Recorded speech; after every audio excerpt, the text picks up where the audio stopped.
Welcome to McPlum, simple solutions served daily. You start by making sure the watch has enough power.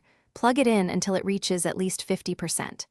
Once done, install the Firebolt app on your phone and enable Bluetooth and location permissions so the app can find devices. Next, open the app, choose Add Device, pick your watch model, and confirm the pairing code shown on the watch. Keep your phone and watch within a few feet during pairing to avoid drops.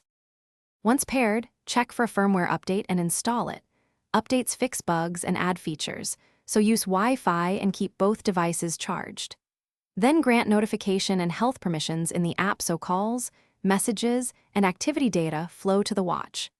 Make sure time and date sync is enabled, pick a watch face you like, and turn on sensors such as heart rate and blood oxygen so readings appear automatically during use. To finish, perform a manual sync so historical activity transfers to the app or enable automatic sync for continuous updates. Make small battery optimizations, reduce brightness, shorten screen timeout, and disable always on display if you need longer life. If something goes wrong, try restarting the watch and phone, toggle Bluetooth, and attempt pairing again. As a last resort, factory reset the watch from its setting.